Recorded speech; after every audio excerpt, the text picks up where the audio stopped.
అమ్మంటి రాంబాబు గారు మేము అధికారంలో ఉన్నప్పుడు ఒక లాటరీ టికెటే కావచ్చు, అదే విధంగా ప్రమాదవశాత్తు ఒక దగ్గర ఒక మనిషి ప్రాణాలు కోల్పోతే దాంట్లోకి సంబంధించి ఏ విధంగా దాంట్లో కూడా వసూళ్లకు పాల్పడినాడు. ఆ వసూళ్ల కేసు కూడా ఉండదు. అది ఒకటే కాదు, ఇప్పుడు ఇంకా రకరకాలైనటువంటి కేసులు కూడా వచ్చాయి.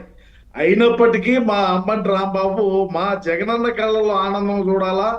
నేను ఏమీ చేయకపోతేనే నాకు మంత్రి పదవి కట్టబెట్టాడే, నాకు ఏమీ అంత విషయ పరిజ్ఞానం లేకపోయినప్పటికీ మంత్రి ఇచ్చినాడే, మరి ఇక నేను ఏ విధంగా తగ్గేదే లేదని అంటే ఇంకా నాకు ఎటువంటి పదవులు వచ్చాయో రేపు మా అన్న 2039లో ముఖ్యమంత్రి అయిన తరువాత అని చెప్పి అమ్మంటి రాంబాబు మరింత రెచ్చిపోయి మాట్లాడుతా ఉన్నాడు.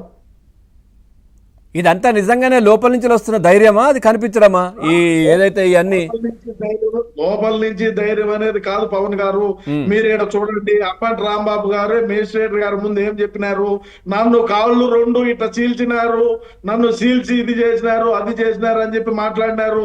మళ్ళీ పోలీసు వాళ్ళు ఆ విధమైనటువంటి ప్రవర్తన ఆ విధంగా చేసి గనక ఉంటే మరి అమ్మటి రాంబాబు ఎందుకు మాట్లాడతాడు? మా అన్న అమ్మటి రాంబాబు బయటకు వచ్చి ఎందుకు మాట్లాడట?